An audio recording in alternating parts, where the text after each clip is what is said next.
Admiral Halsey. Different furniture back in the 40s. This is the room on the day of the ceremony that two other men came into. Like you did through that door, Army General Douglas MacArthur comes aboard and comes inside this room. Door on the opposite side, Admiral Nimitz comes aboard and comes inside here. So MacArthur, Nimitz, Halsey, and some other officers are in here prior to the start of the ceremony, one level down. The ceremony to end World War II for all countries. For Australia, you had Field Marshal General Sir Thomas Blamey. He was on board Missouri. Canada had representatives. France. Back then they were called the USSR. Today we say Russia.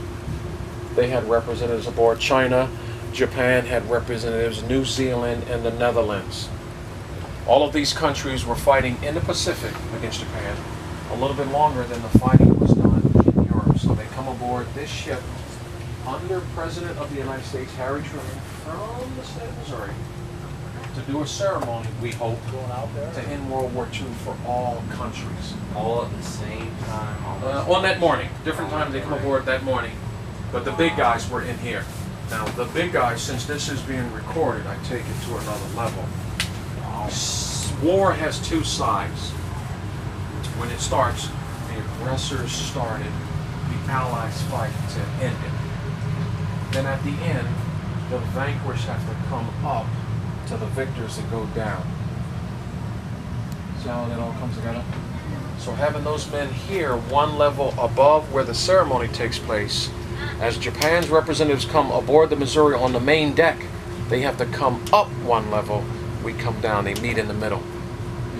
And we're separated by the table that had the paperwork on it, the instruments of surrender to end World War II for all countries.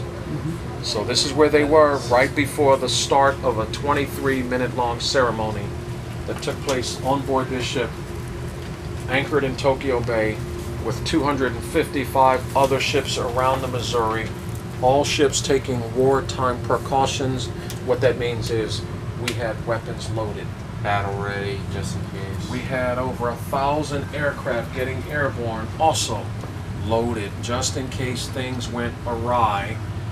And what they did is just flew over at the conclusion of the ceremony in Tokyo Bay as the clouds kind of went away and sunlight shone down on everyone. Absolutely. Is that nice? Phenomenal.